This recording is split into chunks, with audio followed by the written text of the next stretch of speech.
Good morning and welcome to StudyIQ. I am Prashant Mavani. I hope you're learning good, my dear friends. Today is 24th December. Let's have a positive start. From a small seed, a mighty trunk may grow. Look at your surrounding. Observe your life, right? A building that you can see, a big building that you can see in your city was a seed once upon a time. So I'm sure you know what I mean, right? So think about it. Observe this quote and observe your life and surrounding, and you'll find that everything starts with a small seed and we have to nurture it. With this, at present, a big Christmas sale is going on our pen drive and tablet courses. Flat 60% off is available, but this is going to end tomorrow.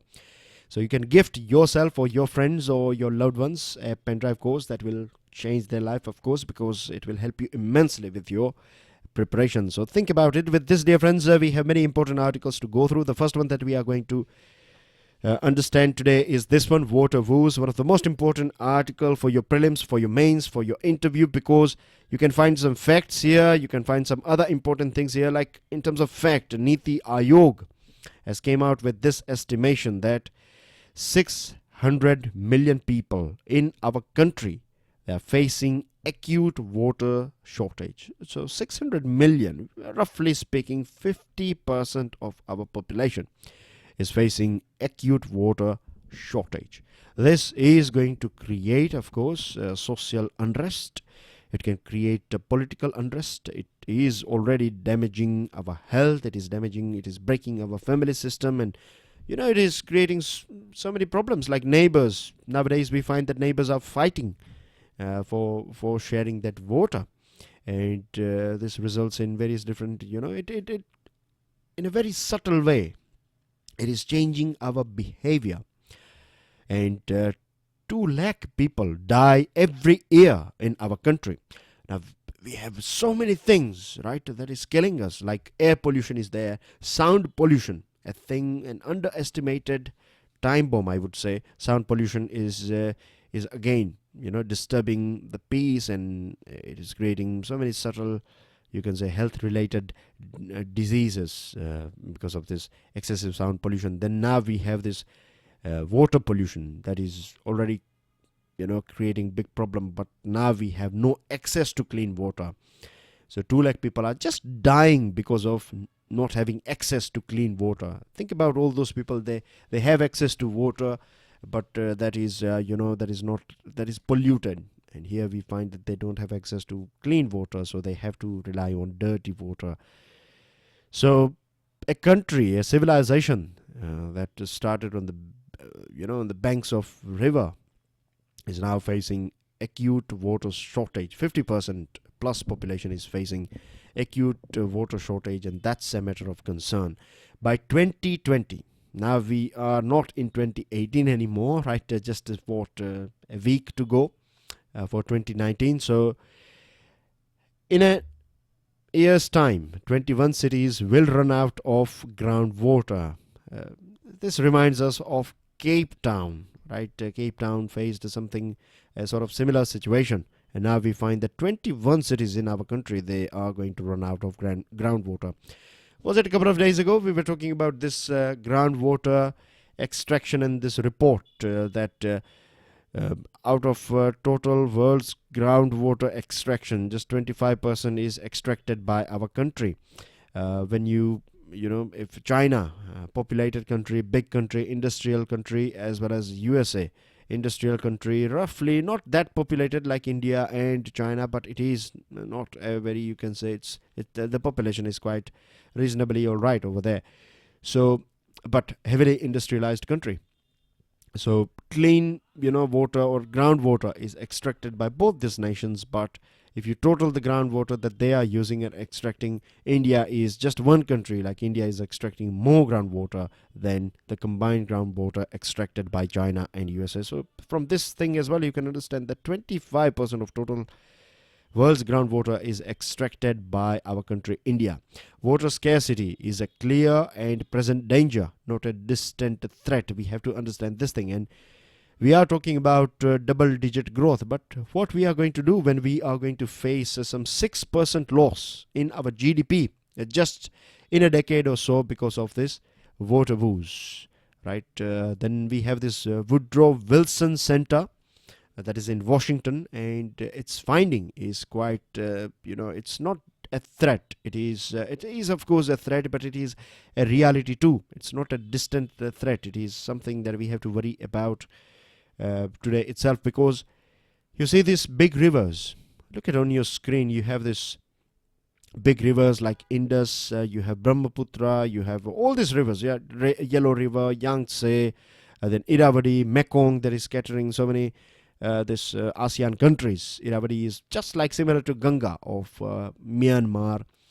Brahmaputra for Bangladesh, for India, it's very important. Ganges, we were talking about Ganges a couple of days ago, and I told you that it is, the most densely populated region of the world is here, because number of people relying on one river, is this is number one when it comes to Ganges is number one when it comes to number of people relying on a river. And then you have Indus for Pakistan and all this area. And this area we are talking about one of the most populated area in the world. And the thing is, as per this Woodrow Wilson Center, snow melt accounts for nearly 3/4, right? This 3/4, that is 75% water that we find in this rivers, right, is because of this snow melt. As we know that most of them, origination point is Tibetan Plateau, and these big rivers here. Just take example of Brahmaputra, Indus, and Ganges. They are Himalayan rivers, and snow melting is accounting for 3/4 of this water. And what will happen once this snow freezing will reduce, right? So less and less water. So after a point of time, we'll find that these rivers will go dry as well. So there is a perfect storm, just waiting for us. A time bomb is waiting for us, and we have this mismatch in our country and around the world as well. We have this mismatch. The supply is not that much, or we can see a reduction in supply. And as far as the demand is concerned, it is going up and up every single day. Then we have mismanagement in our country, right? In our society, yes, we have a proper mismanagement of water. You see, people are cleaning their cars using soft water that they have extracted from their submersible pumps. People are washing their houses, they are washing their patios and gardens, and we are using huge amount of water for our crop. Wheat will require a certain amount of water at various different stages. A seed will require X amount of water. When it is out there, it is a bit bigger, then it will require Y amount of water or Z amount of water, but we are supplying same amount of water. So here as well we are missing, like rice and wheat, they require different quantity of water, but then as well we are trying to supply same amount of water, and we are wasting huge amount of water in our agriculture. And then when you waste your food, you're not just wasting that food item, but you are also wasting that water that was used to produce that food. So mismanagement is there. Look at our toilet flush system, right? We use the same water that is coming on from a same tank. If it is a recycled water that we are using for flushing our toilets or loos, then that's fine, but we are using same soft water. So that's again, that's a matter of concern. So there are so many examples. I can go on and on. Look at yesterday we were talking about this Central Board of Pollution, Central Pollution Board, Pollution Control Board, and its report on this Ganga River. So if we don't take it seriously, then it's not something that may happen. It is going to happen, right? And it is already happening in various different pockets of our country, in a big chunk of our country. As per USA's intelligence report, they are saying that India is going to be a country by 2025. India is going to be one of the most water stressed country in the world. And today with our country, what we find is in our society at present, we know that election just around the corner. So political debates and the most of the things that we find on news items it's about politics, right? Demonetization, and people are talking about Ram Temple and whether we need to have or not, and things like that. So it's all about that. It's all about now the whole you can say environment, or the whole vibe is about politics predominantly. It should be about these things, right? That will means all your politics, all your things will be of no use when you are going through this sort of basic requirements are not fulfilled. You know. Now let's move on to next item. It is about failure of justice. It's about the Sohrabuddin case. And we were talking about this thing when it was reported as a news item. So the judge, remember the statement from the judge? He said that he or she, basically a judge cannot do anything. You know, if it all depends on on the items that are presented or the evidences. If you have a strong evidence against someone, if you can prove, at the end of the day, court is a very technical place. Emotions and other things are not taken into consideration over there. If you can prove something in a court, right, if you can prove a murder, then even that person, if that person is innocent, right, then as well, right, the judge will be left with no option but will have to punish that person.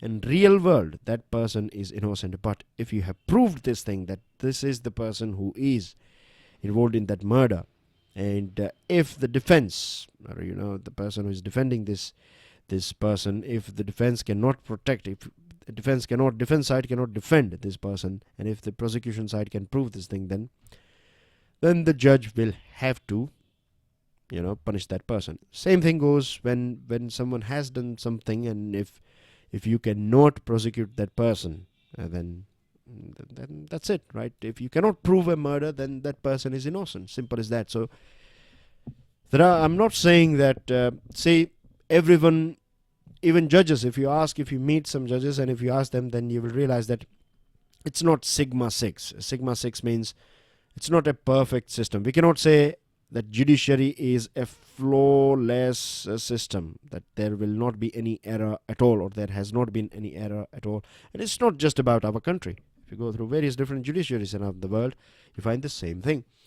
Now, the trial judge himself appeared to be saddened. The reason why he was sad, and in his statement we can feel this sadness, is, see, when you are working in a field for a bit of long time, you can realize, your experience will give you that knack about that profession.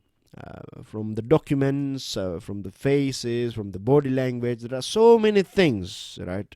An experienced judge will know that this person is involved. But if you cannot prove it, then he cannot do anything about it, or she cannot do anything about it. So he was feeling sad because out of some 22 accused, 21 are released by the court because evidence were not strong enough against this 21 accused. Now, it is the prosecution's duty to ensure the safety of witnesses and give them confidence and courage to speak the truth under oath. In our society, if you just observe small, tiny accidents that take place, on the roads, on streets, then we find that people will observe, people will just look them like zombies, but people will not step in. And the reason why people don't step in is because they don't have this confidence and courage. They think that if they will interfere with someone else's matter, then that will, put them in trouble. And I'm not saying that does not happen. It happens as well. But we don't have this culture of helping each other. That's a very sad reality. I have seen societies and I have seen places, and based on that thing, I can tell you that there are cultures and there are societies out there. They are more helping. They will help people. If they see a lady carrying too much of weight or load, then people will offer help, with no selfish motive at all. Just to say thank you and that's it. You are done. Not ask you for phone numbers and things. That's it. That's done, right? If someone is going through accident or pain or something, then people will stop and people will have a word with you. They will share some kind words with you. And this, I'm not saying that we don't have it at all, but it's not that visible in our society. So that's one thing that society needs to fix. The other thing is administration. It's not just the full fault is not on society. Administration has not created this environment. Administration has not been that sensitive, and lethargy, one of the reason, lack of sensitivity in officers and lack of sensitive working culture, where you don't feel empathy of your of your co-citizens. So that's one of the reason why we find that the behavior or means police personnel, or many times if someone is going through accident, then we know how they are treated, and you have to go to courts, and you will be asked to visit police stations, and things have changed, the laws have changed, but still this is something that we find. I'm talking about ground realities, being a bit more practical here whilst I'm having a word with you. The other thing is that when it comes to murders and other things, when you have these big cases and then you have big names, then threats are something that are means people will scare you. Means even if someone is not trying to threaten you from their side, then there are people around you, they will inform you that don't get involved in this sort of things, and that will put you in trouble, and there are big names involved here. You are just a common person, so stay away from this, do your own business, even though this thing will kill you in the sense that you can carry on, but if you have witnessed something, and if you are not stepping in, and if you know that someone innocent, if some innocent person has died, then that will leave a scar in you, of course. So this is more sort of societal side and more sensitive side that we have talked, or softer side. Now we'll look at CBI. Right, CBI has failed to prove this thing. So it indicates that it continues to struggle when it comes to handling cases with political overtones. When you have big names and powerful people involved in a case, then CBI as well is it's still a, you can say, caged parrot.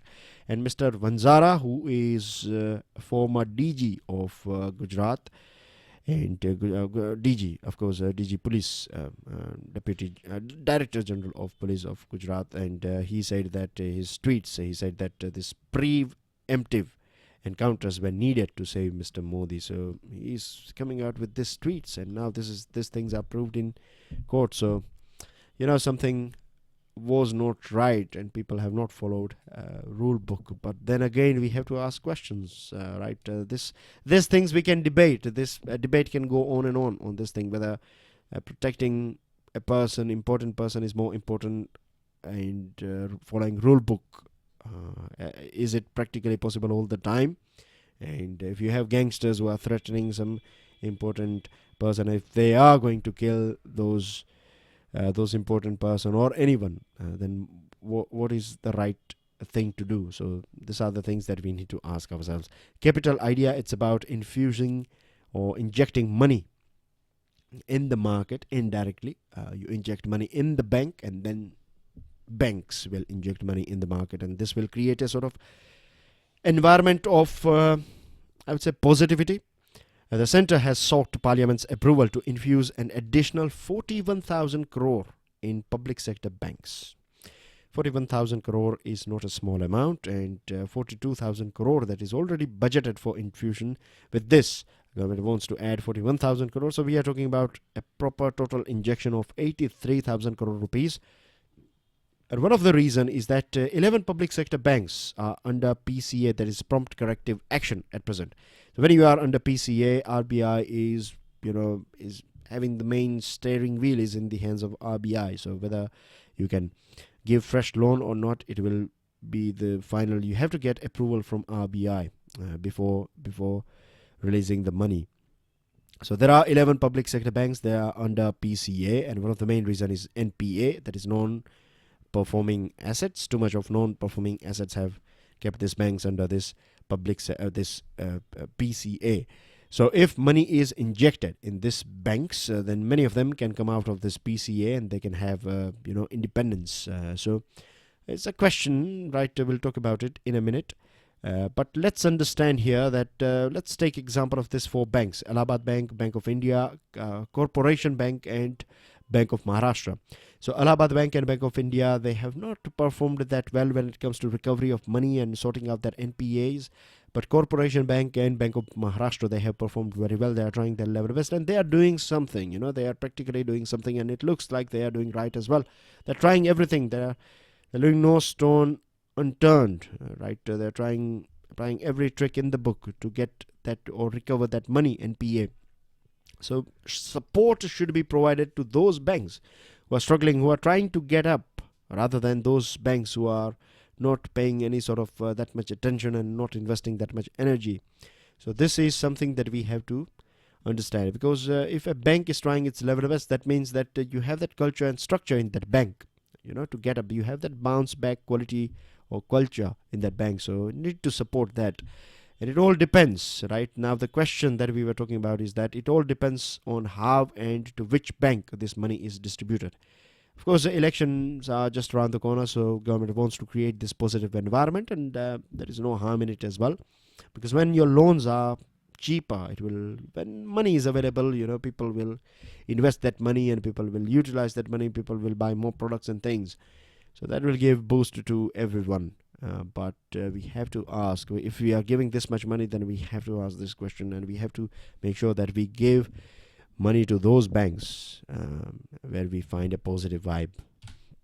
Moving on to next item, it is about, so far we have talked about 3 items. Now the fourth one is about Gandhi's statue is removed in Ghana. Ghana is a country that you find here, right? This is Ghana, African nation, of course, sharing its border with Atlantic Ocean, and you find Ghana is famous for it has this 0-degree longitude, that is this prime meridian passing through Ghana. And Ghana was, if you go back in the history, then it was known as Golden Coast, because Ghana was a sort of a halting place for Europeans traveling to Cape Town and to Asia. So they used to take a break here. So it was famous for a coastal area was quite busy, used to be quite busy. But now it is a poor country, is not doing that well. And it's in news because a statue of Mahatma Gandhi that was inaugurated by Pranab Mukherjee back in 2016, and just after that in September 2016,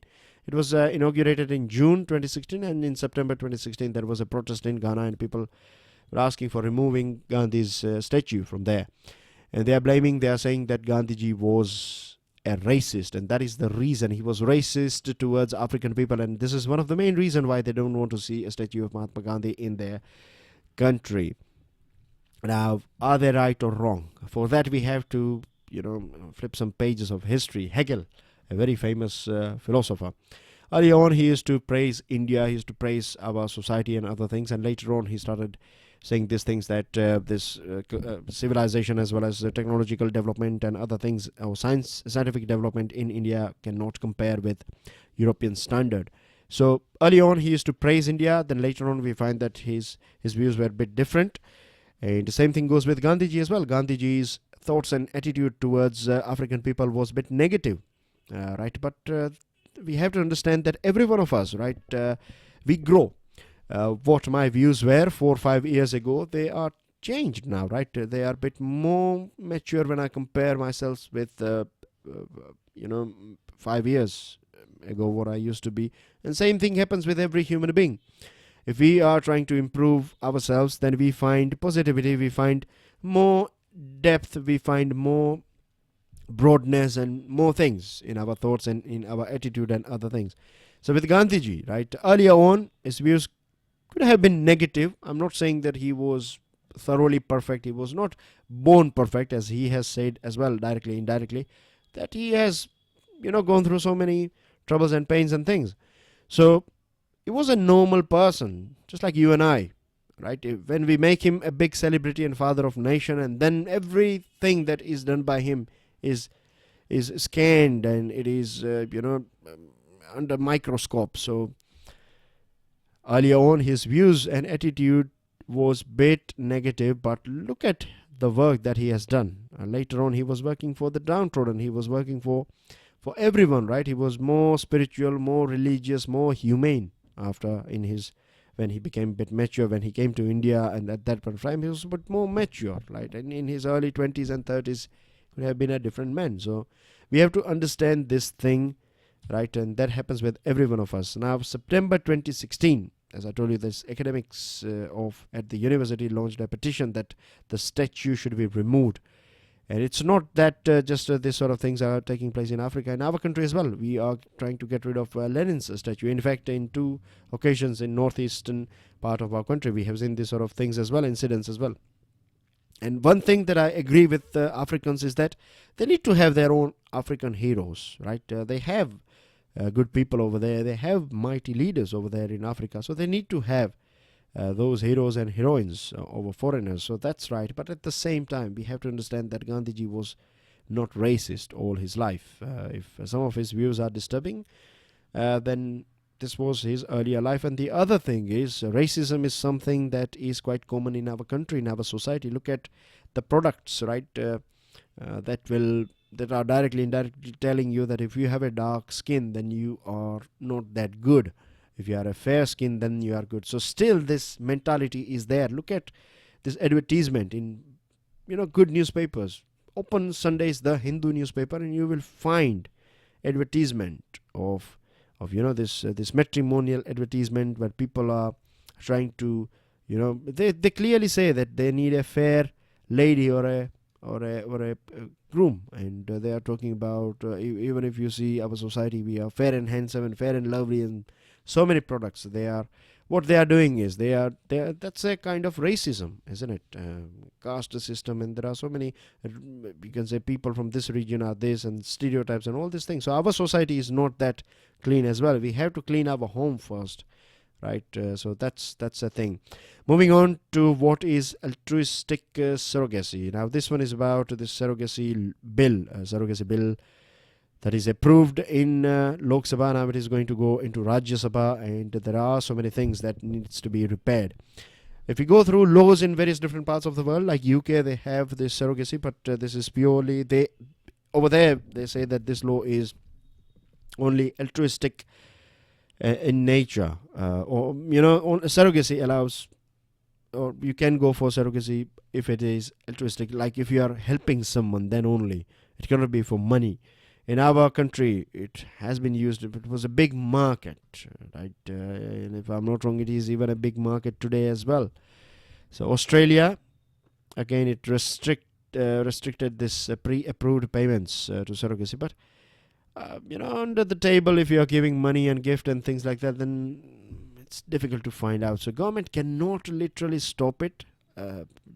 To be more practical, but one thing that we find in Europe, or in most of the European laws, they have this thing that gestation defines motherhood. So if a surrogate mother is carrying the baby, right, then she will be the technical mother. So that's a bit of interesting thing that we find in most of the European countries. Now, Surrogacy Bill of 2018, motherhood did not belong to the surrogate, and that's what this bill says. And it says that she was trained to think of herself as a gestate. The other thing is, motherhood could be for sale is a matter of shock as well as distress. As I told you, that we cannot stop this. We cannot, practically stop this thing, because if we compare this law with the Transplantation of Human Organs Act, THOA 1994, it said that you cannot give your organs, you cannot donate your organs to strangers. You can give it only to your close relatives or relatives. Now, near relatives, how you are going to prove near relatives? There are so many ways through which you can, if you have money and if you have that influence, and if you can do these all things. In our country, it's not difficult, we know. So, a stranger dressed up as a near relative can get your kidney or your organ at the same time that this person can get these benefits of surrogacy and technology associated with it. So, that's a thing that we have to work on. And we know this thing that big pharmaceutical companies, they do dictate your medical courses and syllabus. So there are chances that, they will, this lobby, this IVF and other big companies, they will lobby. And even this female foeticide is a crime in our country. Then as well, we find cases of this thing going on. So a society, it's going to be a bit difficult. That's what I think, based on whatever I know or experience. I can say that it's going to be very difficult to implement this law. And gay couples, single men, women, live-in couples, they cannot go ahead with this surrogacy. So that's again a sort of shortage, or you can say limitation of this bill. That's everything as far as important articles are concerned. Now let's go through some important news items. 222 dead in Indonesia. The proper figure is 281 plus, and the latest updated figure. And here, this is the place. This is Sunda Strait here. I have got a picture for you. So this is Sumatra Island. This is Java. This is Anak Krakatau, where this volcano took place, and this rock and sediment slide took place here because of volcano, and this has kicked a tsunami, and so many people have died. And this area is in Ring of Fire, so this is one of the reasons why we find these sort of things. India to limit pilgrims to Kartarpur. No rise in working women despite high literacy levels. This is a research by ICRIER. And PM to open Buddhist site museum at Lalitgiri in Odisha. It's a place where you find seals and inscription. And GST Council loses its aura of consensus. Yesterday we were talking about consensus, but today we have this report that there was some heated debate going on. So that's a matter of concern. These are your vocab. You can download the PDF of today's lecture from my FB page and Twitter handle. That's everything in today's discussion. Thank you very much. Make sure you share this lecture with other students. God bless you all. Don't forget to hit the like button. Jai Hind.